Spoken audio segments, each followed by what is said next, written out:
हे पार्थ, अपने भीतर इस प्रकार की नपुंसकता का भाव लाना तुम्हें शोभा नहीं देता।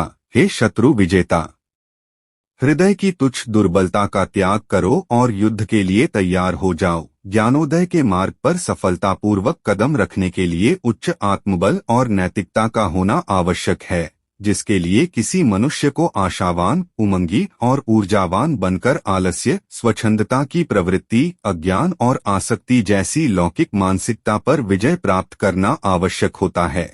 श्री कृष्ण एक योग्य गुरु हैं और इसलिए अर्जुन को फटकारते हुए वे अब उसे परिस्थितियों का सामना करने के लिए प्रोत्साहित कर उसके आत्मबल को बढ़ाते हैं। अर्जुन को पृथा पुत्र, कुंती का दूसरा नाम के नाम से संबोधित करते हुए श्री कृष्ण उसे अपनी माता कुंती का स्मरण करने का आग्रह करते हैं। कुंती ने स्वर्ग के देवताओं के राजा इंद्र की उपासना की थी और इंद्र के आशीर्वाद से अर्जुन का जन्म हुआ था, इसलिए वह इंद्र के समान असाधारण बल और पराक्रम से संपन्न था। श्री कृष्ण उसे इन सबका स्मरण करवाते हुए प्रोत्साहित कर रहे हैं कि वह ऐसी दुर्बलता को स्वीकार न करे जो उसके यशस्वी पूर्वजों के अनुरूप नहीं है।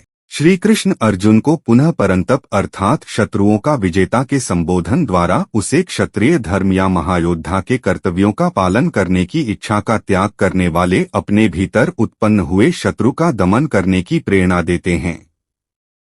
श्री कृष्ण यह स्पष्ट करते हुए कहते हैं कि अर्जुन जिस प्रकार का मनोभाव व्यक्त कर रहा है वह न तो नैतिक कर्तव्य है और न ही वास्तविक संवेदना है, अपितु यह विलाप और मोह है। दुर्बल मानसिकता ही इसकी जड़ें हैं। यदि अर्जुन का आचरण वास्तव में ज्ञान और करुणा पर आधारित था तब उसे न तो किसी प्रकार की व्यथा और न ही शोक की अनुभूति होनी चाहिए।